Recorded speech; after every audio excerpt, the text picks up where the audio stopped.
Hello dear all students, मैं सूरज मौर्य। आज हम शुरू करने वाले हैं टीके गोयल बुक क्लास 12 अकाउंट्स का second chapter partnership accounting for partnership firm fundamentals. Fundamentals का मतलब क्या होता है?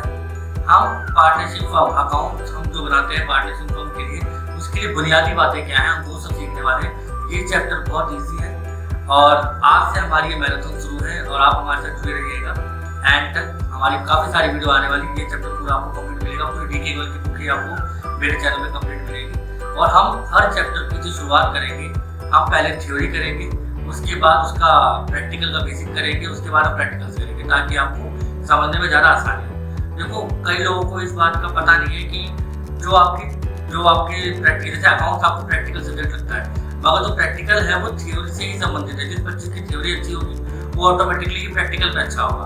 तो मैं उम्मीद करता हूँ कि आप मेरे साथ जुड़ेंगे और आगे बढ़ेंगे और हम ये जर्नी को कंटिन्यू कर सकते हैं जब आप मेरे को सपोर्ट करेंगे, मेरी वीडियो को शेयर करके, मेरे चैनल को सब्सक्राइब करके। तो प्लीज़, अगर आप मेरी वीडियो देख रहे हैं तो प्लीज़ आप मेरी वीडियो को शेयर और सब्सक्राइब जरूर करें। तो चलिए शुरू करते हैं आपका chapter accounting for partnership firm fundamental, जिसका आज का लेक्चर हमारा थ्योरी का है।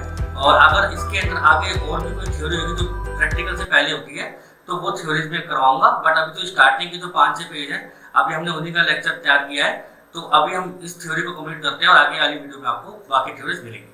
ठीक है बच्चों, तो हमारा जो ये है पार्टनरशिप फर्म फंडामेंटल, अभी हम इसको शुरू करते हैं। पहली बात तो आप ये बताएं, देखिए कि जो पार्टनरशिप है, पार्टनरशिप किससे शुरू होती है? दो व्यक्ति से शुरू होती है। जो इंडिविजुअल होता है उसको बोलते हैं सोल प्रोप्राइटर। तो अब यहाँ पे जो बात लिखी गई है, यहाँ पे कुछ बातें बताई गई कि limitation of soul trader. Soul trader कौन होते हैं? जो इंडिविजुअली काम करते हैं, जो अकेले कोई दुकान लगा रहा है, कोई रेडी चला रहा है या कोई अकेले कोई बिजनेस कर रहा है, उसको बोलते हैं सोल ट्रेडर। तो ये कह रहा है देयर आर सर्टेन लिमिटेशन। जो व्यक्ति अकेले काम करता है उसकी कुछ लिमिटेशंस होती हैं। लिमिटेशंस क्या क्या होती हैं? सोल ट्रेडर की लिमिटेशंस क्या होती हैं? पहली बात तो वो कैपिटल लिमिटेड डाल सकता है, क्योंकि एक व्यक्ति के पास इतना सारा पैसा नहीं होगा। वो रिस्क ज्यादा नहीं ले सकता। अगर कोई इंडिविजुअल, अगर 2-4 लोग होंगे तो वो रिस्क कवर हो जाता है। जैसे आप कहीं किराए पे रहते हैं, अगर उसका किराया 12,000 रुपये, तो आप 3 लोग तो 4-4 रुपये दे सकते हैं ना, मगर इंडिविजुअल के लिए 12,000 किराया निकालना तो बहुत मुश्किल पड़ता है। उसी के साथ साथ उसको उसके बदले में काम भी करना पड़ता है बहुत ज्यादा। तो यहाँ पे क्या है, एक तो कैपिटल की लिमिटेशन आ गई, दूसरा रिस्क की लिमिटेशन आ गई। ठीक है, in the business and control the whole of the affairs of the firm, मतलब उसको बहुत सारी मीटिंग्स भी अटेंड करनी है। ठीक है, बिजनेस की काम भी करना है, बहुत सारी चीजें होती है। तो एक इंडिविजुअल सोल प्रोप्राइटर के लिए बहुत मुश्किल होता है। ये सोल प्रोप्राइटरशिप बोलते हैं जो इंडिविजुअली काम करते हैं। फिर कह रहा है बट वन मैन कैपिटल। फिर कह रहा है कि one man capital skill controlling and risk taking capacity generally क्या होती है? लिमिटेड होती है। लिमिटेड का मतलब एक व्यक्ति अपने आप में इतना सक्षम नहीं होता कि वो सारे काम एक साथ कर सके। तो इसीलिए सब पर्सन में कंबाइन, तभी क्या करते हैं कि कुछ लोग मिलके आपस में एक एग्रीमेंट करते हैं और उससे क्या बनाते हैं? वो पार्टनरशिप बनाते हैं। तो देखो, पहले जो इंट्रोडक्शन की आपकी जो 5-4 लाइनें हैं उसमें क्या लिखा हुआ है कि अगर आप सोल ट्रेडर हो, सोल प्रोप्राइटर हो, अगर आप इंडिविजुअली काम करते हो तो आपको कई सारी प्रॉब्लम्स फेस करनी पड़ती हैं, जिसमें आपकी कैपिटल है, स्किल्स है, कंट्रोलिंग है, रिस्क टेकिंग कैपेसिटी है। तो ये सब चीजें आपको प्रॉब्लम क्रिएट करेगी। तो आप इन सबसे बचने के लिए आप क्या करते हैं? पार्टनरशिप क्रिएट करते हैं। और पार्टनरशिप के बारे में क्या लिखा है? देखो, partnership is a relation of mutual trust. अब पार्टनरशिप कब बनेगी? जब आपका एक दूसरे पे विश्वास होगा। म्यूचुअल ट्रस्ट होना चाहिए। म्यूचुअल का मतलब आपस में एक दूसरे पे विश्वास होना, ट्रस्ट होना और फेथ होना। फिर कह रहा है, अब कह रहा है कि फेथ कैसे मेंटेन होगा? ये ट्रस्ट जो है मेंटेन कैसे होगा? It is necessary that the partnership account be maintain. मतलब अगर आप चाहते हो कि हमारे बीच में कोई लड़ाई ना हो फ्यूचर में और हमारा ट्रस्ट बना रहे, उसके लिए क्या होगा? एक तो आपको जो पार्टनरशिप की जो अकाउंट्स हैं, जो आप हम एक दूसरे का बिजनेस करने वाले उसके जो अकाउंट्स हैं, इसको मेंटेन करना ऑनेस्टी से और बिल्कुल एक्यूरेट मेंटेन करने और इक्विटेबल मैनर में करने। मतलब आप जब अकाउंट मेंटेन कर रहे हो उसमें कुछ छुपा हो, किसी अगर 4 पार्टनर है, चारों पार्टनर को सब बातें पता होनी चाहिए। ये नहीं कि 3 को पता है, 1 को नहीं पता, तो ये फ्रॉड के थोड़ा सा हो जाता है। तो इससे ट्रस्ट इशू हो जाता है कि आप किसी भी विश्वास कैसे कर पाओगे। Partnership account should present true and fair picture. ये तो आपको पता है कि जो पार्टनरशिप अकाउंट है ट्रू एंड फेयर पिक्चर दिखानी चाहिए, picture of the partnership business for this purpose it is necessary. अब क्या ट्रू एंड फेयर जो पिक्चर दिखाएगा अकाउंट, उसके लिए क्या जरूरी है? आपको क्या क्या जानना जरूरी है? फॉर दिस पर्पस, अगर ट्रू एंड फेयर आपकी पार्टनरशिप अकाउंट दिखाए, उसके लिए क्या जरूरी? For this purpose it is necessary to study the, अब क्या पढ़ना जरूरी है? Definition of partnership. आपको पार्टनरशिप बनानी है, पार्टनरशिप फर्म खोलनी है, तो उसके लिए आपको क्या पढ़ना चाहिए कि डेफिनेशन क्या होती है पार्टनरशिप की। जो कहाँ दे रखी है, पार्टनरशिप एक्ट में दे रखी है। ये भी बता रखा है कि जो पार्टनरशिप की जो डेफिनेशन है कहाँ दे रखी है, पार्टनरशिप एक्ट में। रेलेवेंट प्रोविजंस वहां पे दे रखे हैं पार्टनरशिप एक्ट में, विच इफेक्ट पार्टनरशिप अकाउंट, जो हमारे पार्टनरशिप अकाउंट जब हम बनाएंगे उसको बहुत ज्यादा इफेक्ट करेंगे जब हम इसको बनाएंगे तो। ठीक है बच्चों, तो जहां तक हमने पढ़ा, अब हम आगे चलते हैं nature of partnership firm. Partnership firm का नेचर कैसा होता है, कह रहा है as per accounting view point, अगर आप अकाउंट्स के पॉइंट ऑफ व्यू से देखें, partnership firm is treated as a separate business entity distinct from its partners. मतलब अकाउंट्स के पॉइंट ऑफ व्यू से तो ऐसा होना चाहिए था कि पार्टनरशिप सेपरेट लीगल एंटिटी है। मैं आपको बता दूं कि जो पार्टनरशिप होती है सेपरेट लीगल एंटिटी नहीं होती है, बट अब ये समझा रहा है। ठीक है, अभी हम आगे जाएंगे तो मैं बताऊंगा इसके बारे में अच्छे से, हम एलएलपी के पास पहुंचेंगे। तो कह रहा है as per accounting point of view partnership firm is treated as separate legal entity distinct from its partner. कि डिस्टिंक्ट फ्रॉम इट्स पार्टनर्स का मतलब क्या होता है, एक जो कंपनी होती है पार्टनरशिप और जो उसके मालिक होते हैं दोनों डिफरेंट होते हैं। जैसे रिलायंस कंपनी और मुकेश अंबानी, तो दोनों अलग अलग है ना, क्योंकि मुकेश अंबानी वहां पे सैलरी चार्ज करता है, सैलरी लेता है अपनी कंपनी से, वहां पे एज ए एम्प्लॉय दिखा रखा कि रिलायंस कंपनी में मैं एक एम्प्लॉय हूं। तो इसी को बोलते हैं सेपरेट लीगल एंटिटी, की कंपनी और कंपनी का मालिक दोनों अलग अलग होता है। However as per legal point of view partnership firm is not legal entity. मतलब लीगल पॉइंट ऑफ व्यू मतलब क्या हो गया कि अगर आपके ऊपर कोई केस हो जाता है, कोई आपने चोरी कर लिया, अगर आप बैंकक्रप्ट हो गए, तो उस केस में कंपनी के मालिक को ही पकड़ा जाएगा, कंपनी की बात नहीं होगी। ठीक है, कंपनी के मालिक पे केस होगा लीगल पॉइंट ऑफ व्यू से। In other words it has no existence separate from its partner. इसका मतलब ये कहना चाहता है कि एक जो पार्टनरशिप फर्म है उसका अपने पार्टनर्स के अलावा कोई और एग्जिस्टेंस नहीं होता। मतलब जो पार्टनरशिप है वो सेपरेट लीगल एंटिटी नहीं होती, वो साफ साफ ये बताना चाहता है। It means that in case of bankruptcy, कहना चाहता है अगर बैंक्रप्सी आती है पार्टनरशिप फर्म में, private state of the partners would be liable to meet the partners firm debt. मतलब लेट्स सपोज अब 3 पार्टनर है, 3 पार्टनर में से एक पार्टनर ने कहीं से आके लोन ले लिया, तो वो जो लोन की लायबिलिटी वो तीनों के तीनों पार्टनर पे आएगी। ठीक है, और अगर तीनों के तीनों पार्टनर वो लोन नहीं भर पाते तो उनकी पर्सनल प्रॉपर्टी भी उस लोन के बिहाफ पे पे की जाएगी। ठीक है, तो तभी पार्टनरशिप एक्ट थोड़ा सा, पार्टनरशिप एक्ट में एग्रीमेंट में लोग कम जाते हैं, क्योंकि यहाँ पे आपको पता चल गया होगा कि अगर हम किसी के साथ पार्टनरशिप एग्रीमेंट करते हैं या एक्ट में जाते हैं तो उसके तहत हमारे साथ क्या हो रहा है कि अगर मैंने लोन ले रखा है, अगर हमारे किसी और पार्टनर ने भी फ्रॉड कर रखा है तो उसके चक्कर में हमें भी फंसना पड़ेगा। ठीक है, आगे चलते हैं। Section of definition of partnership, देखो section 4 of Indian partnership act define the partnership as follows. तो सेक्शन 4 आपको बता रहा है कि पार्टनरशिप एक्ट कैसे है, क्या है। चलिए इसको पढ़ते हैं आगे। कह रहा है partnership is the relation between persons who have agreed to share the profit of business carried on by all or any of them। मतलब क्या पार्टनरशिप का मतलब क्या है, रिलेशन बिटवीन पर्सन्स। रिलेशन किसके बीच में, देखो तो अगर 4 लोग हैं 3 लोग हैं तो उनके बीच में रिलेशन है who have agreed to share. और पहली बात तो वो क्या शेयर करेंगे आपस में, प्रॉफिट करेंगे किसका, बिजनेस का। और वहां पे कैरिड ऑन ऑल और बाय देम, मतलब या तो तीनों के तीनों मिलकर काम कर रहे हो या उन तीनों के बिहाफ पे कोई एक काम कर रहा हो। ऐसा भी तो हो सकता है ना कि 3 पार्टनर, एक पार्टनर मीटिंग करने जा रहा हो, बाकी तो वहां पे दूसरे काम कर रहे हो, तो तीनों के तीनों भी काम कर सकते हैं, तीनों के बिहाफ पे एक भी काम कर सकता है। इसका मतलब ये। तो हमने यहाँ पे पार्टनरशिप की डेफिनेशन देख ली। अब हम आगे चलते हैं मेन फीचर्स पे। फीचर्स देखिए, ये बहुत इंपॉर्टेंट फीचर्स हैं, तो हम इसको एक एक करके अच्छे से डीपली पढ़ेंगे। आपको जो मैं पढ़ा रहा हूँ मैं बिल्कुल डीके को बिल्कुल इस तरह से पढ़ाया जा रहा है कि आपको कहीं और पढ़ने की जरूरत ना पड़े। ठीक है, मैंने पूरी कोशिश करी है कि इसके अंदर मैं अच्छे समझा दूं। अगर आपको कुछ समझ में नहीं आता है तो आप प्लीज मेरे को मेल कर सकते हैं, मेरे को मैसेज कर सकते हैं मेरे व्हाट्सएप नंबर पे। ठीक है, वो सब कुछ आपको मेरे डिस्क्रिप्शन में मिल जाएगा, जिससे आप अपने जितने भी डाउट्स होंगे रिलेटेड आप मेरे से ले सकते हैं। आप देखिए क्या है मेन फीचर्स और एसेंशियल एलिमेंट और कैरेक्टरिस्टिक्स। क्या है फीचर्स, एलिमेंट्स और कैरेक्टरिस्टिक्स, सब कुछ यही है। ठीक है, आप देखो इसमें फीचर्स क्या क्या है। पहला क्या है, 2 और मोर पर्सन्स।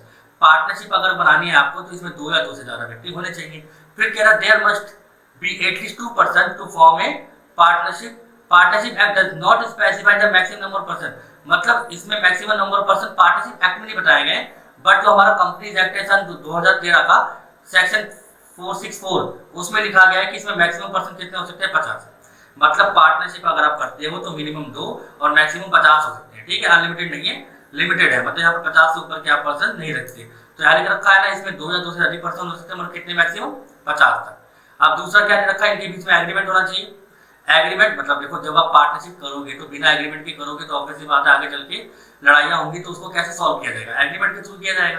क्या लिखा है इसमें, partnership is the result of an agreement. Partnership क्या है? रिजल्ट ऑफ एग्रीमेंट है, मतलब अगर आप पार्टनरशिप कर रहे हो तो वो एग्रीमेंट के बाद ही होगा पार्टनरशिप एक्ट। ठीक है, आप पार्टनरशिप बिना एग्रीमेंट के नहीं कर सकते। It must come into existence by the agreement, not bye operation of law.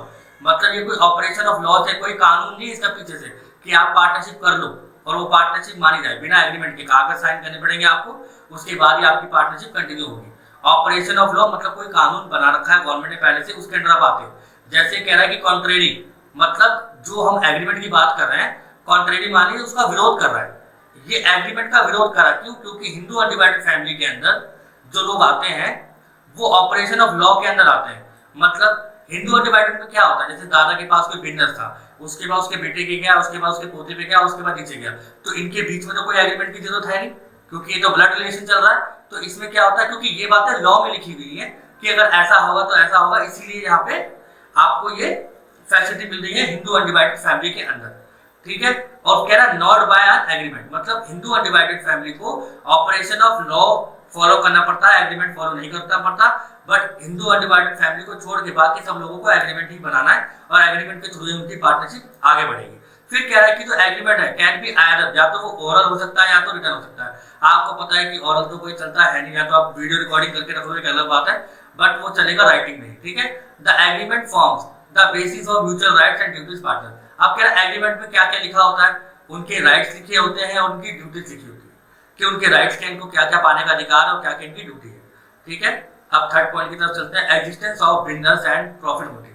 देखो पहली बात तो कोई भी बिजनेस हम करते हैं, हमने कोई पार्टनरशिप भी करी है, हमने किसी से दोस्ती भी करी, कोई ना कोई हमारा मोटिव होता है कि हमको ये उससे फायदा होगा। उसी तरह से जब हमने कोई पार्टनरशिप करके कोई बिजनेस बनाया है तो ऑब्वियसली बात है हमारा मोटिव क्या होगा, पैसा कमाना होगा।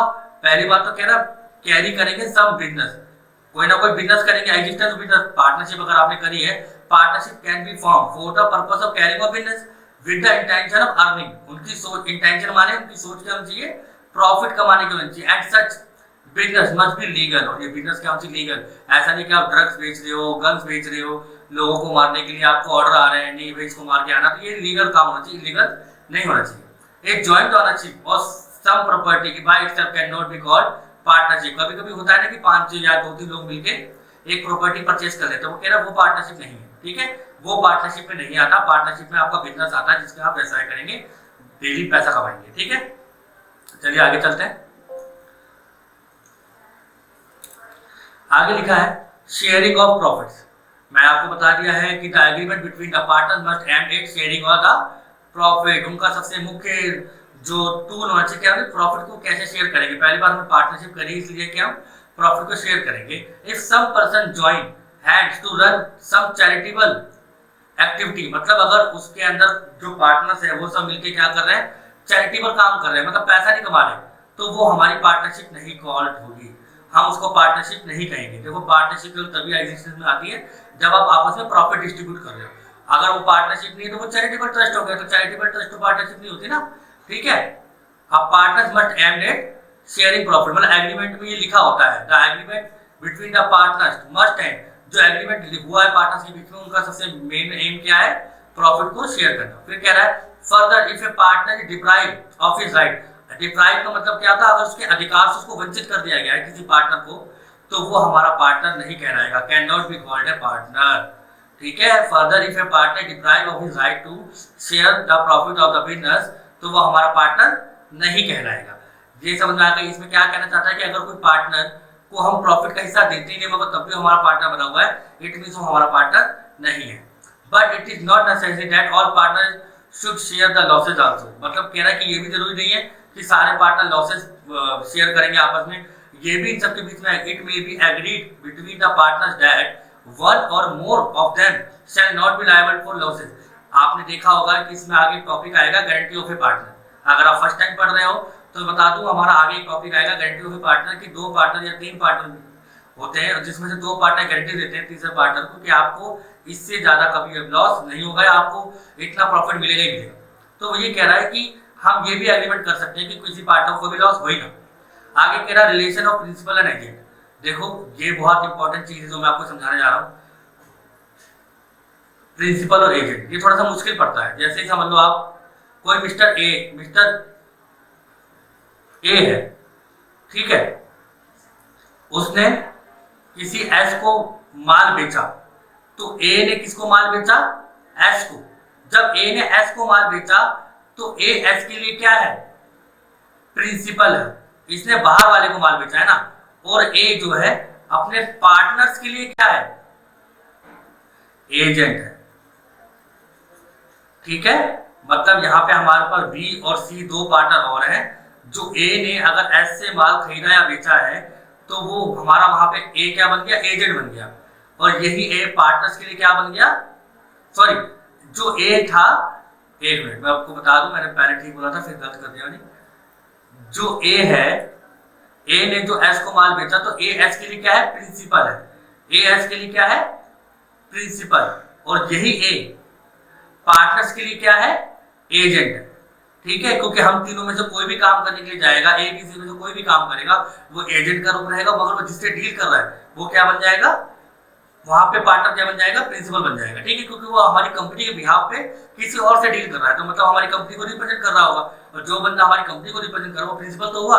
और वो हमारे, अगर वो वापस आता है और यहाँ पे आके खड़ा होता है ए बी सी, तो वो तो यहाँ पे नहीं बनेगा ना, ये तो ए बी सी एक जगह आ गए, तो एक जगह तो ये तीनों तीनों एजेंट ही, वो एजेंट ही है आपस में, कोई भी काम करे तीनों तीनों कंपनी के लिए काम करेंगे। तो होता क्या है कि यहाँ पे जो लाइन लिखी है इसका मतलब क्या है कि ना, each partner is an agent as well as principal of the firm. कह रहा है कि कोई भी पार्टनर कभी भी एजेंट बन सकता है, कभी भी प्रिंसिपल बन सकता है ऑफ द फर्म। तो ये वाली क्रिया जब होगी, ऐसे सी भी तो माल बेच सकता है इसको, या बी भी तो माल बेच सकता है किसी और को, तो ये कहीं ना कहीं एक दूसरे को प्रिंसिपल और एजेंट के रूप में देखते ही होंगे। फिर कह रहा है ना, agent because he can bind the other partner by his acts.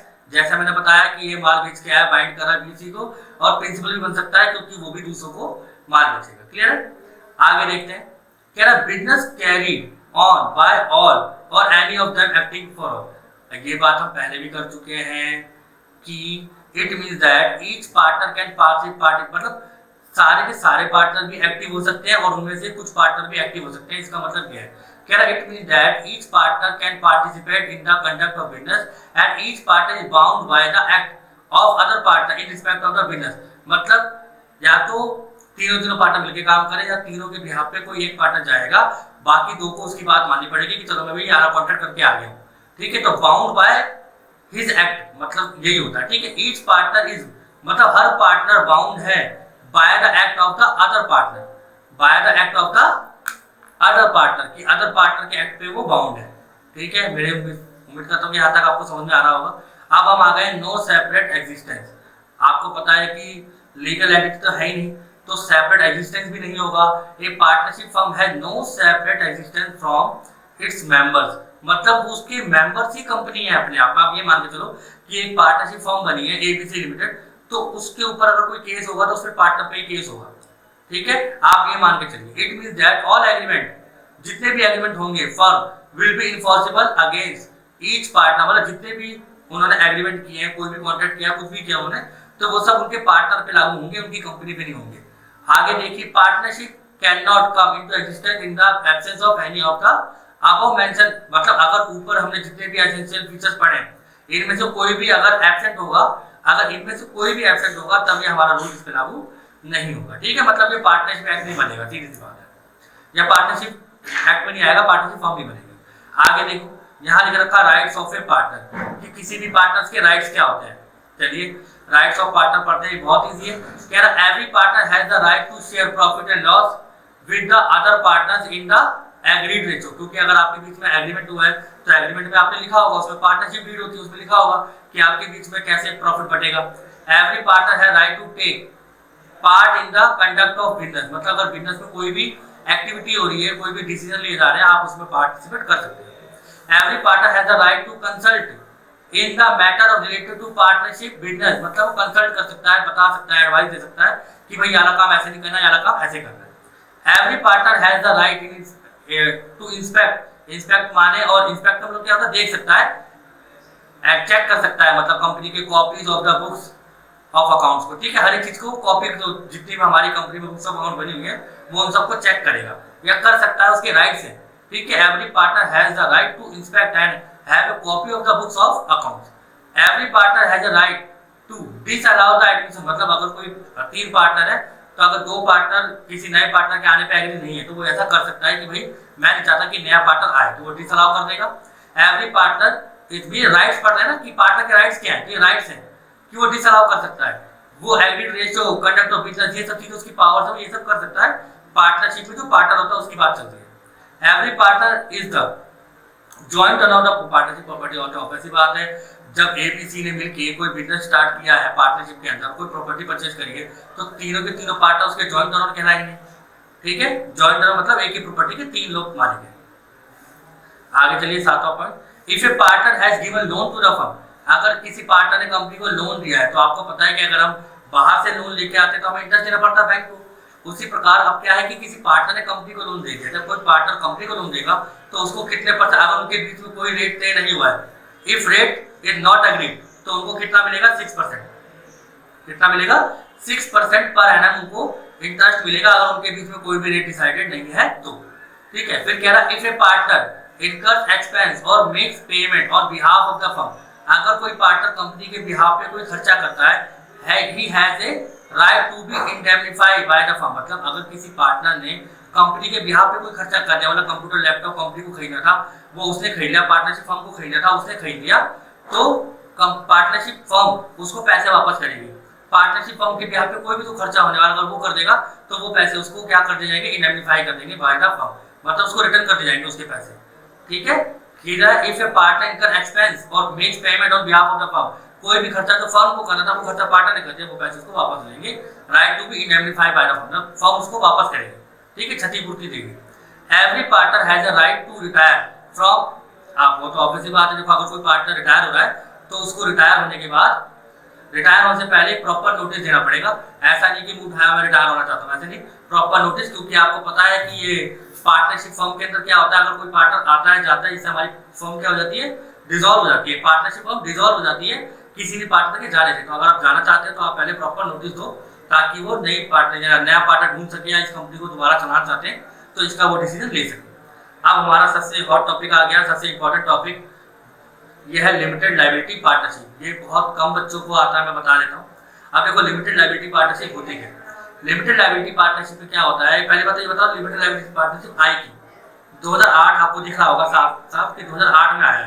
ये 2008 में क्यों आया, इसके 2008 में कारण क्या था, जो हमारा पार्टनरशिप एक्ट था और जो हमारा कंपनीज एक्ट था, इन दोनों की कमियों को दूर करने के लिए, इन दोनों की कमियों को दूर करने के लिए क्या लाया गया, एलएलपी लाया गया। ठीक है, इन दोनों की कमियों को दूर करने के लिए एलएलपी लाया गया। अभी मैं आगे डिफरेंस पढ़ाऊंगा। तो लिमिटेड लायबिलिटी, देखो आपको नाम से पता चल रहा होगा, नाम के लिखा हुआ लिमिटेड लायबिलिटी पार्टनरशिप। तो लिमिटेड लायबिलिटी का मतलब क्या होता है, पार्टनरशिप में क्या होता है, आपकी लायबिलिटी लिमिटेड नहीं होती, मतलब 3 पार्टनर है, कोई एक पार्टनर लोन लेके आ गया कहीं से तो तीनों को भरना पड़ेगा। मगर लिमिटेड लायबिलिटी पार्टनरशिप में ऐसा नहीं होता। एलएलपी में उसमें क्या होता है कि अगर आपका 3 पार्टनर है, किसी एक पार्टनर ने लोन ले लिया बाहर से तो उसको वही भरेगा, बाकी 2 पार्टनर्स पे इसका कोई फर्क नहीं पड़ेगा। तो लिमिटेड लायबिलिटी में क्या होता है, जितने की आपने बोला था कि मैं इतने पैसे दूंगा तो आप उतने ही पैसे के लायबल हो, उसके अलावा आप 1 रुपया नहीं दोगे। ठीक है, अगर किसी और ने लोन लिया तो वो भरेगा, आपको नहीं भरना। ठीक है, मेरे ख्याल से आपको थोड़ा सा कंसेप्ट क्लियर होगा। अभी मैं और अच्छे से बताऊंगा आपको। देखिए क्या लिखा है, limited liability partnership in India come into agreement with the enactment of limited, मतलब इसका एक्ट बनाया गया 2008 में, और 2008 में ये इंडिया में आया, which lays down the law for the formation regulation limited liability, जो किसके लिए आया था, formation and regulation of limited liability partnership के लिए। ठीक है, ये इसलिए आया है यहाँ पे, lay down the law for, ये लॉ बनाया हमारा किसके लिए, formation regulation of limited liability partnership के हमारे रूल्स बने थे यहाँ पे 2008 में जब ये आया। ठीक है, आगे देखते हैं, limited liability partnership form and register under, मतलब अब होता क्या है कि जो पार्टनरशिप को क्या रजिस्टर कराना कंपलसरी है, नहीं, बट एलएलपी में आपको फर्म को रजिस्टर करवाना जरूरी है। ठीक है, अब यहाँ पे क्या लिखा है, nature of limited liability partnership act होता क्या है, कह रहा है LLP is a body corporate. अब मैंने जब ये लाइन पढ़ी तो मेरे को बहुत जरूरी था कि मैं बच्चों को बॉडी कॉर्पोरेट वर्ड बोल के आगे ना चला जाऊं। मैं आपको ये समझाना चाहता हूँ कि बॉडी कॉर्पोरेट वर्ड का मतलब क्या होता है। तो चलते हैं बॉडी कॉर्पोरेट की तरफ। देखो यहाँ पे बच्चों लिखा हुआ है बॉडी कॉर्पोरेट। ठीक है, बॉडी कॉर्पोरेट मीनिंग, पहला क्या कह रहा है, इनकॉर्पोरेटेड अंडर एनी लॉ, मतलब बॉडी कॉर्पोरेट हम उसको कहेंगे तो किसी भी लॉ में बनाओ, किसी भी लॉ के तहत बनाओ, चाहे वो इंडियन कानून के तहत वो कंपनी बनी हो या अमेरिका के कानून के तहत वो कंपनी, तो दुनिया में किसी भी कानून के तहत वो कंपनी बनी हो, उसको क्या कहेंगे, incorporate under any law. Incorporation मतलब बनना बाय एनी लॉ, मतलब किसी भी कानून के तहत बनाओ। तो उसके बाद कह रहा है it has a separate legal entity. ये सेपरेट लीगल एंटिटी होनी चाहिए, मतलब मैंने आपको क्या बताया, पार्टनरशिप क्या सेपरेट लीगल एंटिटी है? नहीं है। एलएलपी सेपरेट लीगल एंटिटी है? हाँ, एलएलपी सेपरेट लीगल एंटिटी है। इसमें कंपनी और कंपनी का मालिक अलग अलग होते हैं, ठीक है। अगर कोई कर्जा कंपनी के ऊपर है तो वो कर्जा कंपनी के मालिक के ऊपर नहीं आएगा। जो लायबिलिटी कंपनी की बनती है वो लायबिलिटी कंपनी के मालिक के ऊपर नहीं आएगी। फिर कह रहा है it has a perpetual succession. ये भी बड़ा इंपॉर्टेंट वर्ड है। परपेचुअल सक्सेशन का मतलब क्या होता है, कोई भी पार्टनर कभी भी आ सकता है और कभी भी जा सकता है। अब देखो पार्टनरशिप में क्या था, अगर कोई पार्टनर जाता था तो हमारी कंपनी डिसॉल्व हो जाती थी, तो हमको दोबारा बनानी पड़ती थी। तो कंपनी में आने और जाने से बहुत फर्क पड़ता था पार्टनरशिप में, और कंपनी में तो ज्यादा फर्क नहीं पड़ता। इसी चीज को दूर करने के लिए उन्होंने क्या करा, बॉडी कॉर्पोरेट जो हमारा होना चाहिए परपेचुअल सक्सेशन। परपेचुअल सक्सेशन हमारा एलएलपी में भी आया। तो एलएलपी में क्या है, कोई भी आ सकता है कोई भी जा सकता है, मगर कंपनी कभी भी गिरेगी नहीं, कंपनी सेम खड़ी रहेगी, चाहे वो सोल प्रोप्राइटरशिप हो चाहे वो पार्टनरशिप हो। जो भी हमारा एलएलपी में आ रहा है, एलएलपी में आने के बाद उसमें परपेचुअल सक्सेशन चलता रहेगा, मगर कंपनी कभी भी बंद नहीं होगी, ठीक है। मगर हम पढ़ रहे हैं कि बॉडी कॉर्पोरेट बनने के लिए क्या क्या चाहिए। पहली कंडीशन क्या थी, इनकॉर्पोरेट अंडर एनी लॉ। दूसरा क्या था, सेपरेट लीगल एंटिटी। तीसरा क्या था, परपेचुअल सक्सेशन होना चाहिए, कोई भी आए कोई भी है, मतलब वो कंपनी बंद ना हो। और कैपेसिटी टू स्यू, किसी को भी स्यू कर सकते हो, ठीक है, खुद भी स्यू हो सकते हैं, किसी को भी कर सकते हो। अच्छा एक बात बताओ, चलो अब हम आगे चलते हैं। देखिए जो प्राइवेट कंपनी है क्या वो बॉडी कॉर्पोरेट है? हाँ है। पब्लिक कंपनी का बॉडी कॉर्पोरेट है? हाँ है। 1% कंपनी बॉडी कॉर्पोरेट है? हाँ है। स्मॉल कंपनी बॉडी कॉर्पोरेट है? हाँ है। एलएलपी बॉडी कॉर्पोरेट है? हाँ है। अभी हम बात कर रहे थे फॉरेन कंपनी बॉडी कॉर्पोरेट होती है? हाँ, फॉरेन कंपनी बॉडी कॉर्पोरेट होती है। देखो जैसे फेसबुक कंपनी है, अमेरिका में तो इनकॉर्पोरेटेड है ना। हमने पहला पॉइंट क्या पढ़ा था, इनकॉर्पोरेट अंडर एनी लॉ, तो मतलब अमेरिका के लॉ में तो इनकॉर्पोरेटेड है, और माइक्रोसॉफ्ट कंपनी भी इनकॉर्पोरेटेड है। बट यहाँ पे देखिए तो partnership does not come under body corporate, मतलब जो पार्टनरशिप है वो बॉडी कॉर्पोरेट नहीं है। तो मेरे को मैं उम्मीद करता हूँ कि आपको ये वाला पॉइंट समझ में आ गया होगा, क्योंकि हम केवल रट्टा लगा के कोई चीज को पढ़ के हम ऐसे आगे निकल जाएंगे तो हम चीजों को नहीं सीख पाएंगे, ठीक है। तो एक जो छोटे छोटे वर्ड होते हैं उसका भी मतलब जानना जरूरी है। और हो सकता है कि अगर मैं कोई चीज नहीं बता पा रहा हूँ तो आप मेरे को प्लीज उसके लिए बताएंगे, मैसेज करेंगे, तो मैं आपको उसका रिप्लाई जरूर दूंगा। आप देखिए यहाँ पे कह रहा है LLP is a body corporate. अब आपको पता चल गया कि बॉडी कॉर्पोरेट क्या क्या होता है, form and incorporate under this act. तो body corporate form and incorporate in this act होना चाहिए। It is legal entity separate from that of its partner. ये हम पहले बता चुके हैं कि लीगल एंटिटी होती है, सेपरेट लीगल एंटिटी होती है जिसमें पार्टनर और कंपनी दोनों अलग अलग होते हैं, ठीक है। और परपेचुअल सक्सेशन में मैं बता चुका हूँ। परपेचुअल सक्सेशन का मतलब क्या होता है कि कोई भी पार्टनर आ सकता है कोई भी पार्टनर जा सकता है, कंपनी स्टैंड रहेगी, कंपनी का नाम कभी चेंज नहीं होगा। एलएलपी की खास बात होती है कि आप कंपनी का नाम जो आप लेते हो वो नाम कोई और यूज नहीं कर सकता और वो नाम जिंदगी भर आपका रहेगा। मगर पार्टनरशिप में ऐसा नहीं होता, कोई भी नाम यूज कर सकता है, कभी भी नाम चेंज कर सकते हो, मगर एलएलपी में ऐसा नहीं होता। फिर कह रहा है कि any change in the partners of LLP shall not affect the existence rights and liabilities of the. देखो मैंने आपको बताया था, ये बात मैंने बोली, यहाँ पे लिखी पड़ी थी।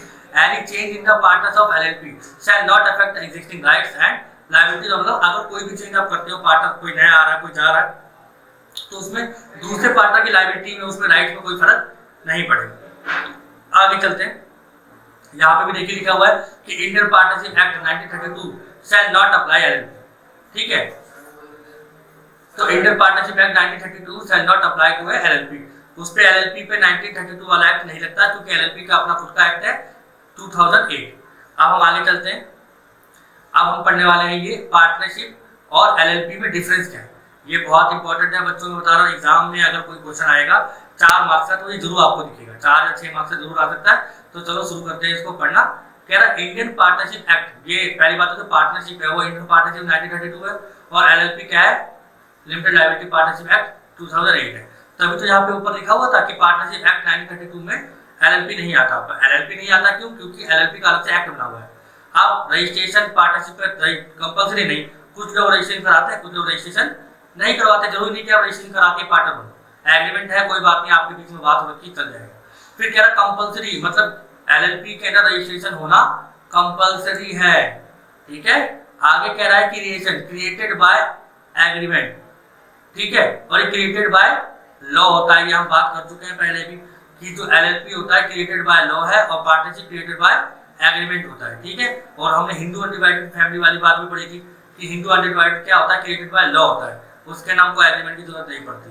बट पार्टनरशिप के ना एग्रीमेंट चाहिए होता है, एलएलपी अपने आप में लॉ है, और एलएलपी में जो क्रिएशन होता है क्रिएटेड बाय लॉ होता है, मतलब कानून के द्वारा होता है। इनमें मतलब एलएलपी में भी एग्रीमेंट होता है, ये नहीं कि इसमें एग्रीमेंट नहीं होता, एलएलपी में भी एग्रीमेंट है। एग्रीमेंट तो हर जगह होगा, बिना एग्रीमेंट के अगर आप कोई चीज करते हो तो आपको आगे उसके कॉन्सिक्वेंसेस भुगतने पड़ेंगे। एलएलपी में भी एग्रीमेंट होता है बट ये क्रिएटेड बाय लॉ है, मगर यहाँ पे पार्टनरशिप में क्या होता है, क्रिएटेड बाय एग्रीमेंट ही होता है, इसमें लॉ का कोई कानून है ही।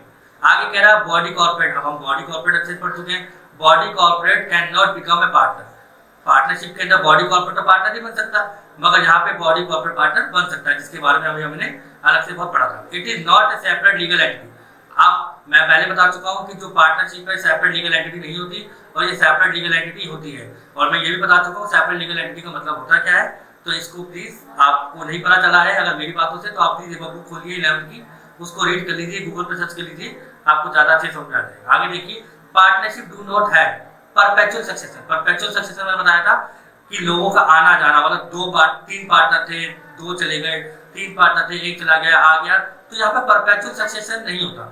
पार्टनरशिप में परपेचुअल सक्सेशन मतलब क्या हो गया, जैसे कोई पार्टनर जाएगा तो पार्टनरशिप हमारी खत्म हो जाती है, डिसॉल्व हो जाती है, तो ये थोड़ा सा नुकसान था पार्टनरशिप में। बट यहाँ पे क्या होता है, परपेचुअल सक्सेशन है, किसी भी पार्टनर के आने और जाने से कोई फर्क नहीं पड़ता, कोई भी आ सकता है, कोई जा सकता है, मगर हमारी कंपनी स्टैंड करेगी, ठीक है, हमारी कंपनी जिस नाम से थी उसी नाम से रहेगी।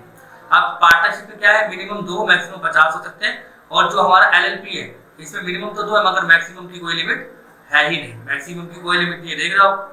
आगे कह रहा ownership of assets, firm can not own any assets. Firm मतलब पार्टनरशिप के अंदर कोई भी एसेट्स पे अपना अधिकार नहीं होता, partner own the assets of the firm. मतलब फर्म मतलब देखो मैंने पहले बताया था कि पार्टनरशिप के अंदर क्या होता है, अगर कोई केस होगा तो कंपनी के मालिक पे होगा, तो पार्टनरशिप के अंदर जो आपके पास प्रॉपर्टी है वो पार्टनरशिप कंपनी की नहीं है, जो उन्होंने मिलकर बनाई है, एबीसी लिमिटेड उसकी नहीं है, वो एबीसी 3 अलग अलग लोगों की होती है, जो उन्होंने मिलकर पैसा लगा रखा है। तो यहाँ पे लिखा रखा firm can not own any assets, मतलब फर्म के नाम से आप कुछ भी खरीद बेच नहीं सकते, पार्टनर्स के नाम से खरीद बेच सकते हो, मगर एलएलपी के अंदर जो कंपनी होती है वो इंडिविजुअल एंटिटी होती है। जैसे हमारा है सूरज मौर्य एजुकेशन सेंटर, तो मैं उसमें काम करता हूँ, सूरज मौर्य मेरे पार्टनर है 2-3, तो हम क्या कर सकते हैं, जो सूरज मौर्य एजुकेशन सेंटर है वो अपने नाम से कोई भी प्रॉपर्टी खरीद और बेच सकता है, रिलायंस कंपनी अपने नाम से कोई भी प्रॉपर्टी खरीद और बेच सकती है, ठीक है, तो कंपनी अपने बिहाफ पे एज ए इंडिविजुअल एक्ट कर रही है, मगर पार्टनरशिप में ऐसा नहीं होता। पार्टनरशिप में जो आपने कंपनी बनाई है, कंपनी केवल नाम मात्र होती है, काम तो उसमें पार्टनर से करते हैं, तो प्रॉपर्टी भी किसने खरीदी है, पार्टनर से खरीदी है, तो राइट्स भी किसका होगा, पार्टनर का ही होगा, ठीक है। अब हम आगे चलते हैं, यहाँ पे देखो जो लायबिलिटी है, लायबिलिटी इनके पास क्या होती है, लिमिटेड होती है, अनलिमिटेड होती है। मतलब मैंने आपको बताया था कि जो पार्टनरशिप एक्ट है उसके अंदर तो 3 पार्टनर, अगर एक पार्टनर बाहर से किसी से लोन लेके आ गया तो वो लोन तीनों को भरना पड़ेगा, ठीक है, तो इसमें अनलिमिटेड लायबिलिटी है। और क्या होता है कि इसमें आपकी पर्सनल एसेट्स भी टेक ओवर की जा सकती है, मगर जब से एलएलपी आया, एलएलपी को लाया इसलिए गया था क्योंकि पार्टनरशिप एक्ट में इतने सारे लूप होल थे, थोड़े नुकसान थे, उससे बचने के लिए हमने क्या करा, लिमिटेड लायबिलिटी पार्टनरशिप लेके आए। इसमें क्या है, कंट्रीब्यूशन, मतलब जितना एलएलपी ने पैसा डाला है उतने के लिए लायबिलिटी है, उसके अलावा वो एक्स्ट्रा पैसा नहीं देगा। अगर कोई थर्ड पार्टनर किसी से लोन लेके आ जाता है तो वही भरेगा, बाकी बचे 2 पार्टनर पे इसका कोई बर्डन नहीं है, इसी को बोलते हैं, ठीक है। तो कंट्रीब्यूशन टुवर्ड्स एलएलपी मतलब जितना भी पैसा डाला उतना ही उसके ऊपर लायबिलिटी रहेगी। मैं होप करता हूँ कि आपको यहाँ तक समझ में आ रहा होगा। अब हम आगे चलते हैं पार्टनरशिप डीड की तरफ। पार्टनरशिप डीड क्या होता है, हिंदी में इसको बोलते हैं साझेदारी सलेह। पार्टनरशिप डीड एक बच्चों एक पेपर होता है जिसमें हम बातें लिखते हैं कि हमारे बीच में ये बातें तय हुई है। अगर कोई पार्टनरशिप एग्जिस्टेंस में आ रही है तो उनके बीच में कॉन्ट्रैक्ट तो साइन होना चाहिए ना, कुछ ना कुछ तो एग्रीमेंट होना चाहिए। जिस हम एग्रीमेंट की बात कर रहे थे वो कुछ और नहीं, वो पार्टनरशिप डीड है, उसके हम ये सब बातें लिखते हैं। देखो अब क्या क्या होता है, कह रहा since partnership is the outcome of an agreement, कह रहा है कि जो पार्टनरशिप किसके थ्रू आती है, एग्रीमेंट के थ्रू आती है। It is essential that there must be some terms and condition agreed upon all the partner, तो कह रहा है इनके बीच में कुछ टर्म्स एंड कंडीशन भी होनी चाहिए। सच टर्म्स एंड कंडीशन में भी या तो ओरल हो सकती है या तो रिटन हो सकती है। The law does not make it compulsory to have written, मतलब लॉ नहीं कहता कि आप उसकी कंपल्सरी लिखो या कंपल्सरी होना चाहिए। ये तो पहली बात कर चुके हैं कि इसमें लॉ का कोई काम है ही नहीं, कह रहा however in order to avoid all misunderstanding and disputes, it is always the best course to have a written agreement duly signed and registered under the act। कह रहा है however in order to avoid all misunderstanding, देखो पहली बात तो आप partnership deed बना के दो। होता क्या है कि दो पार्टनर के बीच में कई बार मिसअंडरस्टैंडिंग हो जाती है, जैसे आपके दोस्त के साथ किसी बात पे लेकर लड़ाई होगी, जबकि वो बात होती है, उसको बोलते हैं मिसअंडरस्टैंडिंग होना और डिस्प्यूट होना, लड़ाई हो जाती है हमारे बीच में, तो उसको दूर कैसे किया जाएगा। ठीक, best course of have written agreement, उनके बीच में क्या होना चाहिए, एक रिटन एग्रीमेंट होना चाहिए, बातें लिखी होनी चाहिए पहले से कि भाई जो भी हम कमाएंगे दो हिस्सा मैं लूंगा, एक हिस्सा तू लेगा, या 3:2 में बांटेंगे या बराबर बराबर बांटेंगे, कैसे होगा। ठीक है, ड्यूली साइन, दोनों के साइन होना चाहिए उसके ऊपर एग्रीमेंट पे, and registered under the act होना चाहिए, पार्टनरशिप एक्ट के अंदर रजिस्टर्ड होना चाहिए। Such a written document which contain terms agreement is called partnership deed. मैंने आपको बताया था कि जो भी आपका एग्रीमेंट होता है उसी को हम क्या बोलते हैं, पार्टनरशिप डीड बोलते हैं। It is called article of partnership, इसको क्या बोलते हैं, आर्टिकल ऑफ पार्टनरशिप। ये आपके एग्जाम में आ सकता है, एक नंबर का अगर पूछेंगे तो आर्टिकल ऑफ पार्टनरशिप क्या है, पार्टनरशिप डीड और एग्रीमेंट तीनों एक ही चीज है। द पार्टनरशिप डीड शुड, अब पार्टनरशिप डीड में देखो क्या क्या होता है। पहला, name and address of the firm, ये तो लिखा ही होना चाहिए कि name and address of firm नहीं होगा तो फिर कैसे काम चलेगा।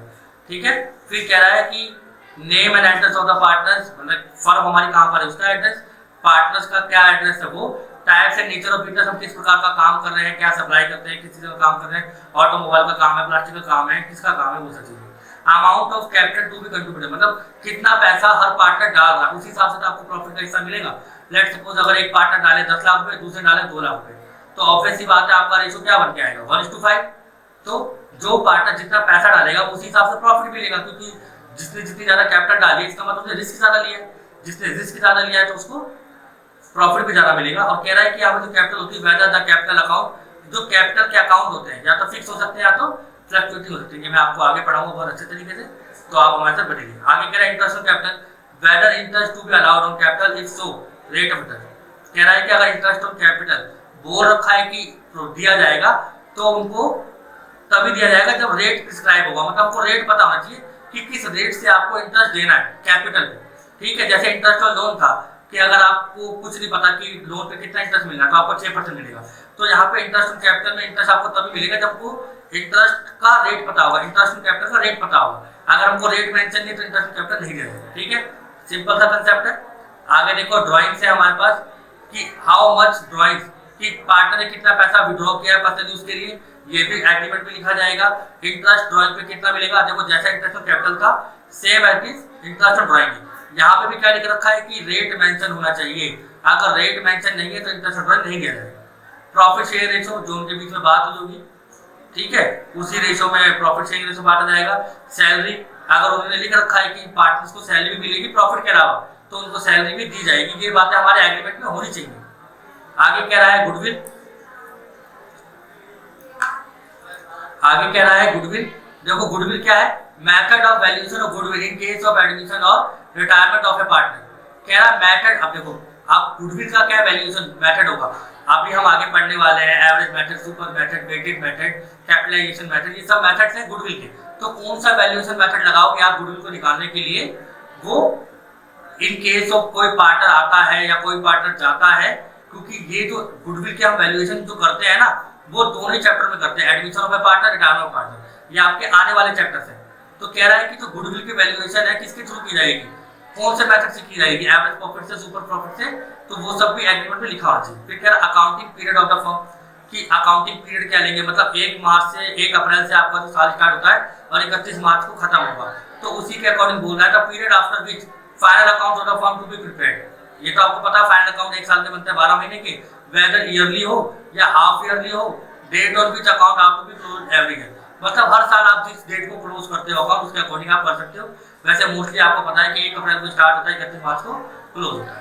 Method of recording firm account, कि कौन से मेथड यूज कर रही है, ठीक है, safe custody of the books of account and document of the firm, कि कौन से मेथड यूज कर रहे हैं, ये भी आपको बताना पड़ेगा। Auditing, whether the firm books will be audited और नॉट, कि मतलब कंपनी की बुक्स ऑडिट होंगी भी कि नहीं होंगी, ये भी आपको एग्रीमेंट में लिखना पड़ेगा, क्योंकि अगर आपका ज्यादा फाइनेंशियल वर्क है तो आपको ऑडिट करवानी पड़ेगी, अगर ज्यादा नहीं है तो आप ऑडिट नहीं भी करवा सकते। It's so mode of auditor appointment, और कह रहा है कि अगर ऑडिट करवानी भी है तो ऑडिटर कैसे अपॉइंट होगा, क्योंकि तीनों पार्टनर कोई भी अपने रिश्तेदार को भी लेके आ सकता है, तो वो क्या करेंगे, इंटरव्यू कंडक्ट कर लेंगे या तो किसी और को बुला लेंगे बाहर से। डेट ऑफ कमेंसमेंट, अब किस तारीख से आपकी पार्टनरशिप शुरू हुई थी वो, ड्यूरेशन ऑफ पार्टनरशिप कितने साल की। कभी कभी क्या होता है कि पार्टनरशिप किसी पर्पस के लिए बनाई जाती है, दिवाली आ रही है तो दिवाली में हम बम बेचेंगे, तो वहां तक की पार्टनरशिप हो गई, या हो सकता है कि आपकी लॉन्ग टर्म पार्टनरशिप है, तो डिपेंड करता है कि आपने कितने टाइम के लिए पार्टनरशिप बनाई है। The period of which partnership has established mode of dissolution, या हम इसमें ये भी लिखेंगे कि मोड ऑफ डिसोल्यूशन क्या हो सकता है, किस तरीके से हम इस कंपनी को बंद कर सकते हैं,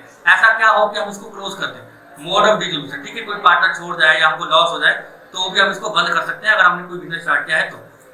use of the decision Garner versus Murray, Garner versus Murray की बच्चों मेरी ऑलरेडी वीडियो आ चुकी है, आप देख सकते हो, मगर मैं आपको थोड़ा सा ही बता सकता हूँ कि जो ये होता है whether the decision in the case of Garner Murray is to apply in the case of insolvency of partner. अगर कोई पार्टनर इंसॉल्वेंट हो जाता है, इंसॉल्वेंसी का मतलब क्या होता है, उसके पास पैसे नहीं है, मतलब पैसे नहीं इन द सेंस कोई पार्टनर दिवालिया हो गया, ठीक है, तो उस केस में हमको गार्नर वर्सेस मरे वाला रूल यूज करना पड़ता है। आगे देखते हैं, ये डिसोल्यूशन का पार्ट है गार्नर वर्सेस मरे, ये बहुत लंबी कहानी हो जाएगी, बस आप इतना याद रखिए कि इंसॉल्वेंसी के केस में गार्नर वर्सेस मरे का यूज किया जाएगा। बैंक अकाउंट क्या है, whether the accounts in the bank will be open in the firms name और इन सम पार्टनर्स नेम। कह रहा बैंक अकाउंट किसके नाम से खुला गया, कंपनी के नाम से है, किसी पार्टनर के नाम से ही। Who will have the right to sign the cheque, और किसके पास राइट्स होंगे चेक को साइन करने के, तो कितनी इंपॉर्टेंट बात है यानी कि किसके पास चेक को साइन करने के राइट होंगे, ये भी आपको लिखना पड़ेगा ना। फिर rule to be follow in case of addition, आज जब नया पार्टनर आएगा तो कौन कौन से रूल्स फॉलो किए जाएंगे। Rules to be follow while settling the accounts of retired partner, कौन कौन से रूल्स फॉलो करेंगे जब कोई पार्टनर हमारी कंपनी को छोड़ के जा रहा है, तो उसको जब वो जा रहा है तो कौन कौन से रूल्स फॉलो किए जाएंगे, उसको गुडविल का हिस्सा देना है कि नहीं देना, उसको कितना हिस्सा दिया जाएगा, कितनी कैपिटल दी जाएगी, manage which amount of the retirement date partner will be calculated, किस तरीके से रिटायर पार्टनर डेट पार्टनर के अमाउंट को कैलकुलेट किया जाएगा, ये भी हमारा पहले से लिखा हुआ। सेटलमेंट डिस्प्यूट, अगर हमारे बीच में कोई लड़ाई हो जाती है तो डिस्प्यूट को कैसे सॉल्व किया जाएगा।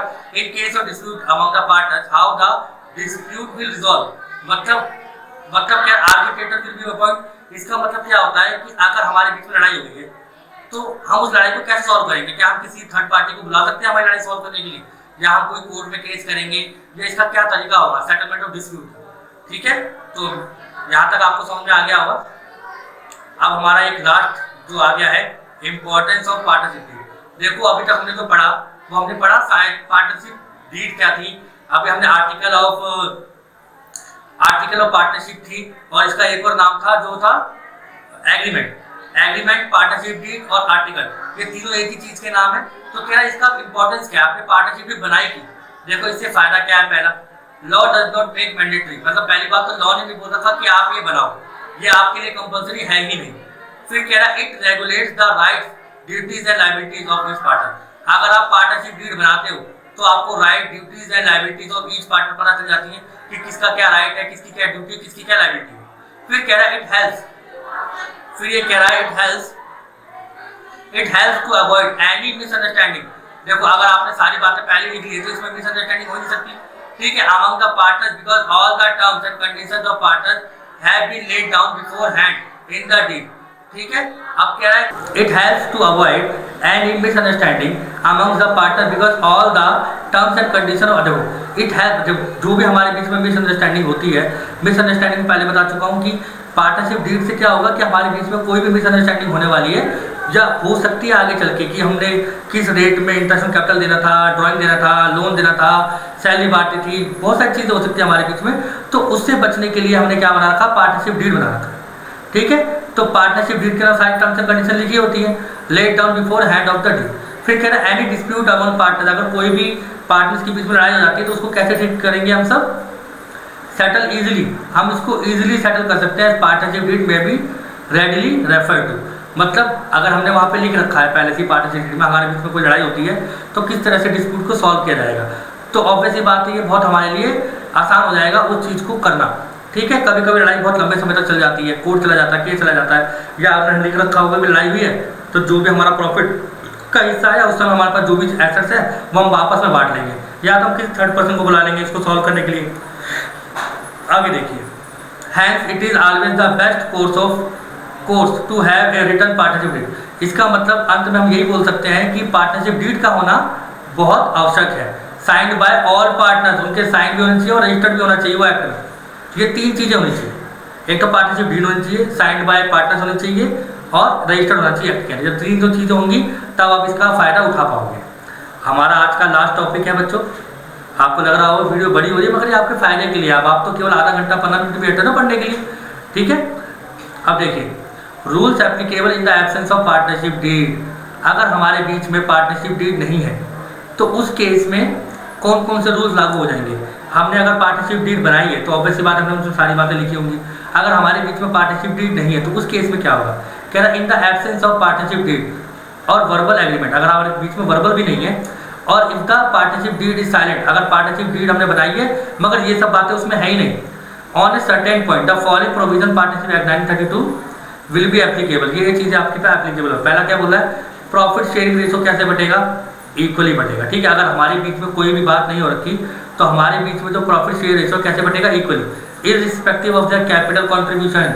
इससे पहले मैंने आपको बताया था कि अगर किसी पार्टनर 10 लाख लगाए, दूसरे पार्टनर 2 लाख लगाए, तो वो क्या करेंगे, अपनी कैपिटल कंट्रीब्यूशन के अकॉर्डिंग प्रॉफिट शेयरिंग रेशो लेके आएंगे। बट अगर आपके बीच में पार्टनरशिप डीड है ही नहीं तो इस केस में आपका कंट्रीब्यूशन देखा जाएगा, जो भी आप कमाओगे दोनों आपस में बराबर बांटोगे। तो लिख रखा है यहाँ पे irrespective of their capital contribution. आगे लिखा है इंटरेस्ट ऑन कैपिटल, क्या no interest on capital shall be allowed to the partner if there is provision of interest on capital in the partnership deed, it will be allowed only when there is profit. अगर आपने partnership deed नहीं बनाई तो वो कह रहा है कि नो इंटरेस्ट, आपको इंटरेस्ट ऑन कैपिटल नहीं दिया जाएगा। If there is a provision of interest, अगर वहाँ पे एक प्रोविजन है कि इंटरेस्ट ऑन कैपिटल दिया जाए तो इंटरेस्ट ऑन कैपिटल आपको तभी दिया जाएगा जब कंपनी में क्या होगा, प्रॉफिट हो। जब कंपनी में क्या होगा, प्रॉफिट होगा। मैं दोबारा बताया था इंटरेस्ट ऑन कैपिटल के बारे में, कह रहा है पहली बात तो अगर आपके पास पार्टनरशिप डीड नहीं है तो इंटरेस्ट ऑन कैपिटल नहीं दिया जाएगा। ठीक है, सबसे पहला कंसेप्ट, अगर आपके बीच में पार्टनरशिप डीड नहीं है तो आपको interest on capital, no interest on capital shall be allowed to the partners, किसी भी पार्टनर को कोई भी इंटरेस्ट ऑन कैपिटल नहीं जाएगा। If there is a provision, अगर कोई प्रोविजन मतलब होता है कि कोई बात छोटी मोटी वहाँ पे लिखी पड़ी है कि ऐसा होगा तो हम इंटरेस्ट ऑन कैपिटल दे देंगे, तो interest on capital partnership deed में अगर लिख रखा है कोई प्रोविजन है तो क्या तभी दिया जाएगा जब उनको प्रॉफिट होगा। ठीक है, सिंपल सा concept. Interest on drawing, no interest on drawing will be charge, मतलब इंटरेस्ट ऑन ड्राइंग दिया ही नहीं जाएगा अगर हमारे पार्टनरशिप डीड में नहीं लिखा है तो। सैलरी टू ए पार्टनर, कोई भी पार्टनर को सैलरी नहीं दी जाएगी अगर उनके बीच में कोई पार्टनरशिप डीड में ये वाली बात नहीं लिखी है तो। इंटरेस्ट ऑन लोन के बारे में हम पहले भी पढ़ चुके हैं, अगर कुछ मेंशन होगा जैसे 12%, 7%, 8% लिखा है तब तो हम इसके अकॉर्डिंग आपको इंटरेस्ट ऑन लोन देंगे। अगर इनमें से कोई सी भी चीज़ मेंशन नहीं है, अगर इसमें से कोई सी भी चीज़ मेंशन नहीं है तो आपको कितना इंटरेस्ट मिलेगा, 6% पर एनम मिलेगा अगर आपके बीच में पार्टनरशिप डीड साइलेंट होती है तो। आगे चलते हैं, admission of a new partner without consent of all existing partners. और तो ऑब्वियसली बात है, देखो बिना किसी दूसरे पार्टनर की कंसेंट के नया पार्टनर ना पहले आ सकता है ना अब आ सकता है, तो उसके लिए पार्टनरशिप डीड का होना ना होना अलग चीज़ है, बट यहाँ पे भी नया पार्टनर नहीं आ सकता। ठीक है, फिर कह रहा है each partner can participate conduct of business, क्योंकि देखो यहाँ पे लिखा तो नहीं कह रहा कि ये ए आएगा, बी आएगा, सी नहीं आएगा, सी ने कम पैसे डाले इसलिए वो मीटिंग अटेंड नहीं कर सकता। जब ऐसी कोई बात ही लिखी है तो तीनों के तीनों पार्टनर क्या कर सकते हैं, बिजनेस की मीटिंग को अटेंड कर सकते हैं। Each partner can inspect the books of the firm, कोई भी पार्टनर बुक्स को इंस्पेक्ट कर सकता है और कॉपी मंगा सकता है बुक्स की, बैलेंस शीट की कॉपी मंगा ले, कैश फ्लो की कॉपी मंगा ले, ये सब चीज़ें। फिर कह रहा है it should be remember that partners may change any of the above provision by coming common agreement, मतलब हमने जितनी भी बातें पढ़ी हैं उसके अंदर अगर एब्सेंस है, मतलब हमारे बीच में पार्टनरशिप डीड नहीं है, तो उसको वो कॉमन कंसेंट के साथ चेंज भी कर सकते हैं। अगर जैसे हमने बोला कि interest on capital irrespective of there contribution है, तो वो आपस में बैठ के ये बात कर सकते हैं कि भाई मैंने जितना डाला मैं उतना ही लूँगा, तुम इसको लेकर लड़ाई नहीं कर सकते। ठीक है, तो नीचे उन्होंने एक बात लिख दी कि कॉमन एग्रीमेंट के तहत वो ऊपर वाली बातों को चेंज कर सकते हैं। तो बच्चों यहाँ पे हमारी ये स्टार्टिंग के कुछ पेजेस थे थ्योरी के, तो हम आगे इसके बाद जो हमारा आने वाला है ये रिकॉर्डिंग ऑफ पार्टनरशिप ट्रांजेक्शन, ये सारा हमारा प्रैक्टिकल पोर्शन आने वाला है, ये आपको मिलेगा हमारा अगले लेक्चर में। तो प्लीज़ आप अगले लेक्चर का वेट करिए और हमारी इस वीडियो को जितना हो सकता है शेयर कीजिए। अभी हमारी जो नंबर ऑफ सीरीज़ है, नंबर ऑफ वीडियोस हैं, मेरे ख्याल से इस चैप्टर की मैं 50 से 60 वीडियो बनाऊंगा, आपके लिए ही बनाऊंगा, मगर मैं तभी बना पाऊंगा जब आप इस वीडियो को शेयर करेंगे, सब्सक्राइब करेंगे, अपने दोस्तों को शेयर करेंगे। जितने भी स्कूल हैं, कॉलेज है, प्लीज़ वहाँ पे वाली वीडियो भेजिए। मैं सूरज मौर्य, DK गोयल का फर्स्ट पार्ट फंडामेंटल काम करवा चुके हैं। तो थैंक यू, धन्यवाद। बताइएगा कैसा लगा, कमेंट करिए।